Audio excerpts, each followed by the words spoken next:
फरवरी 2011 की बात है। एक बूढ़ी औरत के घर में डाका पड़ा था। उसमें 4-5 लोग आते हैं, उस घर में डाका डालते हैं और सारा माल चुरा लेते हैं।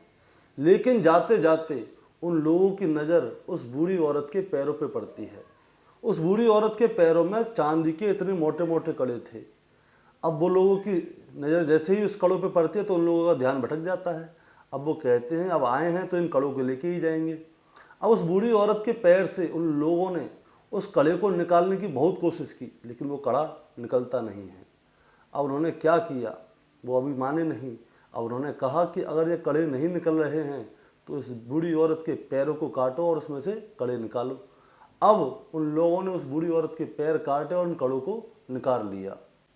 अब जब वो इस घटना को अंजाम दे रहे थे तो उस समय वो बूढ़ी औरत बेहोश हो जाती है, और जब उसे होश आता है तो उसे पता चलता है कि उसके दोनों पैर कट चुके हैं।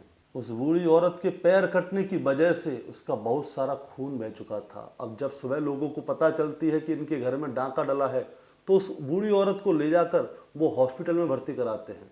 अब वो बूढ़ी औरत 1 महीने तक उस हॉस्पिटल में तड़पती है और आखिर में उस बूढ़ी औरत की मौत हो जाती है।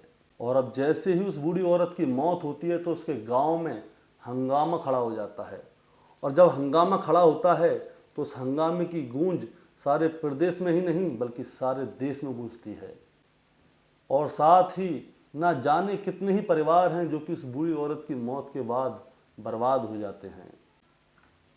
नमस्कार दोस्तों, मैं गौरव शर्मा और आप लोग देख रहे हैं गौरव शर्मा सफ़र। दोस्तों, अगर आपको भी क्राइम की कहानी सुनना पसंद है और आप क्राइम की कहानी सुनकर अगर थोड़े भी जागरूक होते हैं तो कृपया कर इस वीडियो को लाइक करके चैनल को सब्सक्राइब कर दीजिएगा। अब कहानी शुरू करते हैं।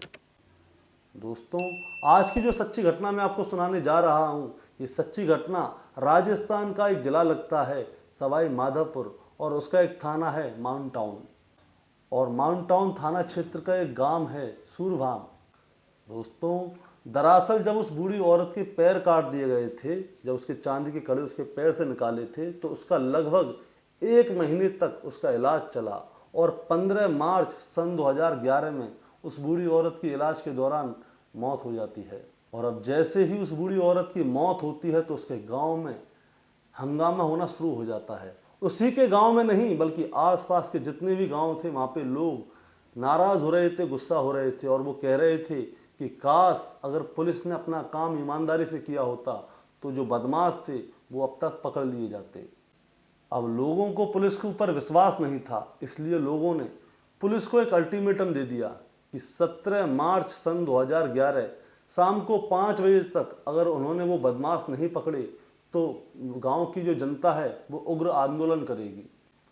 अब जैसे ही जो अल्टीमेटम दिया जाता है, उस अल्टीमेटम के वाले दिन यानी कि 17 तारीख को बड़ी ही संख्या में लोग एक टंकी के पास आके इकट्ठे हो जाते हैं, और माउंट टाउन के सब इंस्पेक्टर होते हैं, इंस्पेक्टर होते हैं और डीएसपी होते हैं, वो भारी पुलिस फोर्स के साथ उस मौके पर पहुंच जाते हैं।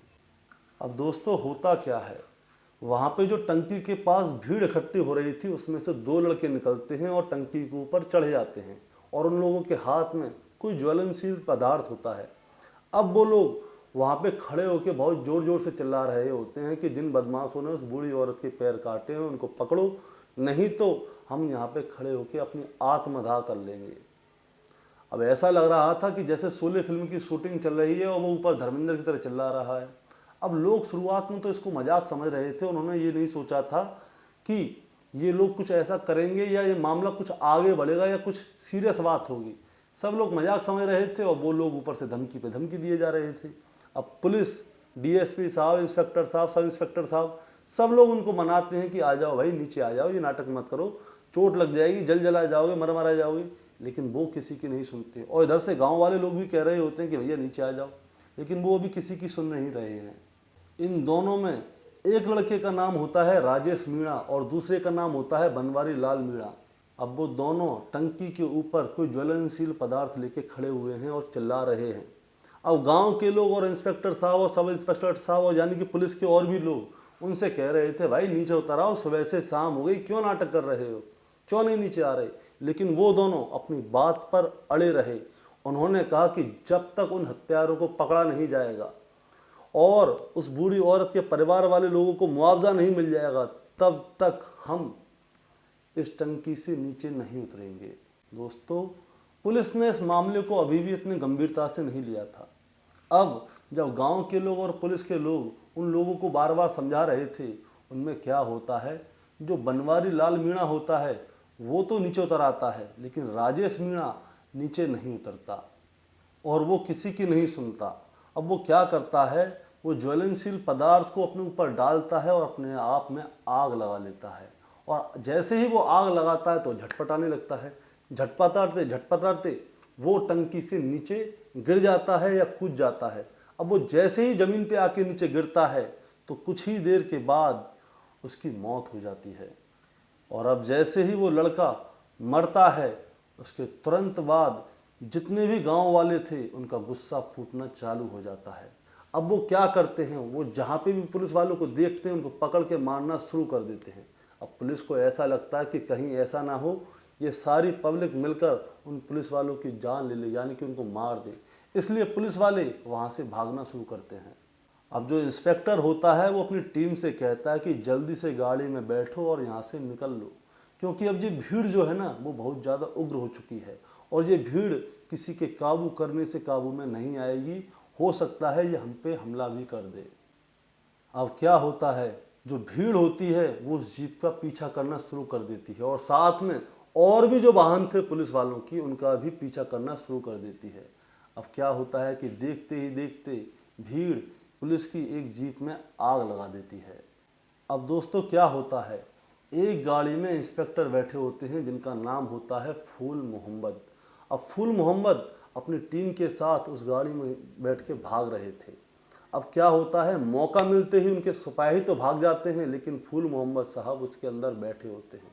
अब फूल मोहम्मद साहब वहाँ से भागने की कोशिश कर ही रहे होते हैं, तब तक में उनके सर पे आके एक पत्थर पड़ता है और जैसे ही उनके सर पे पत्थर पड़ता है फूल मोहम्मद साहब वहीं पे बेहोश हो जाते हैं और गाड़ी रुक जाती है। उसके बाद जितनी भी भीड़ होती है फूल मोहम्मद को गाड़ी से निकालती है, उनके ऊपर वही ज्वलनशील पदार्थ डालती है और उनको आग लगा देती है। अब फूल मोहम्मद वहाँ पे तड़प रहे होते हैं और थोड़ी देर बाद उनके भी प्राण उनके शरीर को छोड़ के चले जाते हैं, यानी कि फूल मोहम्मद साहब की मौत हो जाती है। अब फूल मोहम्मद साहब की जैसे ही मौत होती है तो ये खबर मीडिया के ज़रिए और सोशल मीडिया के ज़रिए पूरे देश में फैल जाती है कि राजस्थान में एक इंस्पेक्टर को जलाकर मार दिया गया है। अब जैसे ही ये खबर पूरे हिंदुस्तान में फैलती है तो प्रदेश सरकार के ऊपर प्रेशर पड़ता है कि आखिर तुम्हारे प्रदेश में ऐसा कैसे हो गया कि एक इंस्पेक्टर को जिंदा जला के मार डाला। दोस्तों, कहा जाता है कि उस समय पे राजस्थान में अशोक गहलोत की सरकार थी। अशोक गहलोत उस समय पे राजस्थान के मुख्यमंत्री हुआ करते थे और अशोक गहलोत किसी काम से उस समय दिल्ली आए हुए थे। अब अशोक गहलोत जी को जैसे ही पता चलता है कि राजस्थान में एक इंस्पेक्टर को जिंदा जला के मार दिया गया है तो वो तुरंत ही अपना सारा काम छोड़कर आनन फानन में राजस्थान जाते हैं और जो इंस्पेक्टर होता है जिसकी मौत होती है उसको शहीद का दर्जा दे देते हैं और साथ ही कईयों तरह की घोषणाएं भी कर देते हैं। जैसे कि उनमें से एक घोषणा ये थी कि इंस्पेक्टर का जो बेटा होता है सोहेल खान, उसको पुलिस में ही एक सरकारी नौकरी दी जाती है और उसे राजस्थान प्रदेश की पुलिस में सब इंस्पेक्टर की नौकरी भी दी जाती है और उसको कईयों तरह के और भी लाभ दिए जाते हैं और पब्लिक इन सारी घोषणाओं से शांत हो जाती है। अब क्या होता है, अब इस मामले की एफआईआर दर्ज कराई जाती है। अब जैसे ही एफआईआर दर्ज कराई जाती है तो पता चलता है कि इस मामले में कईयों बड़े रसूखदार लोग भी शामिल हैं। जो इंस्पेक्टर की मौत हुई थी, बताया जा रहा है कि इन इंस्पेक्टर की किसी डीएसपी से बोलचाल थोड़ी खराब हो गई थी, तो बताया जा रहा है या आरोप भी लगाया जा रहा था कि उस डीएसपी ने इस इंस्पेक्टर को मरवाने में डीएसपी का पूरा पूरा हाथ है। परिवार वाले लोगों को लगता है कि इस मामले की कभी भी सही से जांच नहीं होगी, इसलिए परिवार के लोग हाई कोर्ट और सुप्रीम कोर्ट जाते हैं और आखिर में ये मामला सीबीआई को सौंप दिया जाता है। अब जून 2011 में इस मामले की जांच सीबीआई के हाथ में दे दी जाती है। अब एक तरफ पुलिस इस मामले की जांच कर रही होती है और दूसरी तरफ सीबीआई भी इस मामले की जांच कर रही होती है। जांच करने के बाद पता चलता है कि उन दो लड़कों के साथ साथ नवासी लोगों के खिलाफ भी कोर्ट में चालान प्रस्तुत कर दिया जाता है और इसमें डीएसपी का भी नाम शामिल होता है। डीएसपी का नाम था महेंद्र सिंह।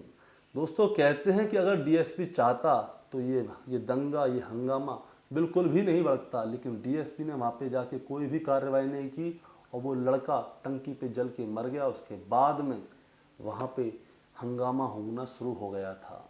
उनके ऊपर कुछ ऐसे आरोप भी थे कि उन्होंने फूल मोहम्मद को आप जान के आगे कर दिया था ताकि वो फूल मोहम्मद से अपना बदला ले सकें। अब सीबीआई ने अपनी रिपोर्ट दायर की। उसमें एक मुख्य गवाह होता है जिसका नाम होता है संजय बिहारी, जो कि इसी गांव का होता है। दोस्तों, इसी गांव के थाना क्षेत्र में उसके ऊपर लगभग 40 से ज़्यादा मुकदमे दर्ज थे, चाहे वो हत्या का हो, लूट का हो, चोरी का हो, चाहे कैसा भी हो। अब एक दिन 22 अक्टूबर सन 2017 को वो अपने परिवार वालों के साथ जयपुर घूमने के लिए जाता है। अब वो जब जयपुर घूमने के लिए जाता है तो वो अपने परिवार वाले लोगों से बोलता है कि आप लोग यहाँ पे आज रुकिए, मुझे थोड़ा काम है, मैं कल तक आपके पास आ जाऊँगा। अब वो अपने परिवार के लोगों को एक रिश्तेदारी में छोड़कर चला जाता है। अब परिवार के लोग क्या करते हैं, उसका इंतज़ार करते हैं कि वो आ रहे होंगे, लेकिन वो नहीं आता। अब वो जब दूसरे दिन नहीं आता तो परिवार के लोग बड़े परेशान होते हैं। अब वो क्या करते हैं, वो उसको फ़ोन करते हैं। अब फ़ोन करते हैं तो उसका मोबाइल स्विच ऑफ होता है। अब वो दिन में भी स्विच ऑफ होता है, रात को भी स्विच ऑफ होता है, दूसरे दिन भी स्विच ऑफ होता है। अब परिवार के लोग परेशान हो जाते हैं कि आखिर हुआ क्या है और वो कहाँ गए। अब परिवार के लोग क्या करते हैं, जब ज़्यादा परेशान हो जाते हैं तो 23 अक्टूबर सन 2017 को वो नज़दीकी पुलिस थाना होता है, वहाँ पे जाते हैं और उसकी गुमशुदगी की रिपोर्ट दायर कराते हैं। और गुमशुदगी की रिपोर्ट दर्ज कराने के कुछ ही दिन बाद एक महिला को एक लाश मिलती है और जब वो लाश पहचानी जाती है तो पता चलता है कि ये लाश संजय बिहारी की है। अब संजय बिहारी उसी केस में, जिस केस में बूढ़ी औरत के पैर काट दिए गए थे, उसके बाद में 2 लड़के टंकी पे चढ़ गए थे, उसके बाद में जो फूल मोहम्मद नाम का इंस्पेक्टर था उसकी मौत हो गई थी, उसके मुख्य गवाह था संजय बिहारी। अब संजय बिहारी क्या था, इस केस में मुख्य गवाह था, लेकिन गवाही देने से पहले ही उसकी हत्या कर दी जाती है। और दोस्तों, उसकी हत्या बड़ी ही बुरी तरह से की जाती है। उसके गले को रेत दिया जाता है, उसकी आंखों को निकाल लिया जाता है और उसके शरीर को पूरा खराब करने की कोशिश की जाती है ताकि उसके शरीर को कोई पहचान ना सके। और उसकी लाश को उठा के ले जाया जाता है और किसी शमशान घाट के पास फेंक दिया जाता है और वो सब पुलिस को शमशान घाट के पास ही मिलता है। हालांकि बाद में पता चलता है कि संजय बिहारी की हत्या किसी हिस्ट्री शीटर ने की है, जिसका कि इस केस से कोई भी लेना देना नहीं था। अब पुलिस उधर में डीएसपी की भी जांच कर रही होती है और डीएसपी को पुलिस की तरफ से क्लीन चिट मिल जाती है, लेकिन दूसरी तरफ डीएसपी की जांच सीबीआई भी कर रही होती है, लेकिन अभी सीबीआई ने उस डीएसपी को क्लीन चिट नहीं दी। 18 नवंबर 2022 को एक स्पेशल कोर्ट होता है जिसकी की न्यायाधीश होती हैं पल्लवी शर्मा, और अदालत में जो 89 लोगों को दोषी माना जाता है उसमें से 30 लोगों को चुन लिया जाता है। उन 30 लोगों को आजीवन कारागार की सज़ा सुनाई जाती है, जिसमें कि डीएसपी भी शामिल होता है। अब इसके बाद क्या होता है, समय बीतता जाता है। अब ये लोग क्या करते हैं, राजस्थान की जो हाई कोर्ट होती है उसमें जाके अपील करते हैं। अब जैसे ही ये अपील करते हैं तो राजस्थान की हाई कोर्ट इनकी उस अपील को सस्पेंड कर देती है। अब इनकी ये अपील तो सस्पेंड हो गई है, लेकिन इन लोगों के पास अभी भी बहुत सारे चांसेस हैं और अलग अलग तरीके भी हैं जेल से छूटने के। ये चाहें तो सुप्रीम कोर्ट भी जा सकते हैं और भी बहुत सारे तरीके होते हैं कानून के, जिसमें कि फंडे लगा लोगों के लोग बाहर निकल ही आते हैं। अब आगे भविष्य में क्या होगा उसके बारे में तो हम कुछ नहीं कह सकते। काश उस दिन जो महिला थी जिसके पैर काट दिए गए थे उसका नाम था दाहा देवी, अगर उस दिन पुलिस वालों ने अपना काम ईमानदारी से किया होता, काश उन डकैतों को या जो लुटेरे थे उन लोगों को पुलिस ने सही समय पे पकड़ लिया होता तो इतनी बड़ी घटना कभी नहीं होती। हालांकि पुलिस ने 2-4 साल के बाद कुछ लोगों को गिरफ्तार किया था तो पता चलता है कि वो एक ऐसा गैंग था जो कि लोगों के घर में घुसता है, वहाँ पे लूटपाट करता है और लोगों की हत्या भी करता है। उन्होंने एक ही घर के अंदर 4 लोगों की हत्या की थी। उसके बाद में इन्होंने उस दाहा देवी के पैर काटे थे और उसके बाद 2 हत्याएं और की थीं और ऐसी ही ना जाने कितनी ही घटनाओं को उन्होंने अंजाम दिया था। लेकिन अगर पुलिस सही समय पे उनको गिरफ्तार कर लेती तो बहुत सारी घटनाएं ना होती और बहुत सारी घटनाएं होने से बच जाती। दोस्तों, अगर पुलिस अपना काम पूरी ईमानदारी के साथ और सही समय पे करे तो ऐसी घटनाएं कभी भी नहीं हो सकती। लेकिन कहा जाता है कि पुलिस के ऊपर भी बहुत सारा प्रेशर होता है, पॉलिटिकल प्रेशर भी होते हैं, इसलिए पुलिस बहुत सारे कामों में फंसी रहती है और बहुत सारे कामों को सही समय पे नहीं कर पाती। दोस्तों, इस पूरे घटनाक्रम को जो मैं आपको सुना रहा हूँ, इसको सुनाने का मतलब आपको परेशान करना या आपको विचलित करना नहीं है, बस आपको सावधान करना है और सतर्क करना है।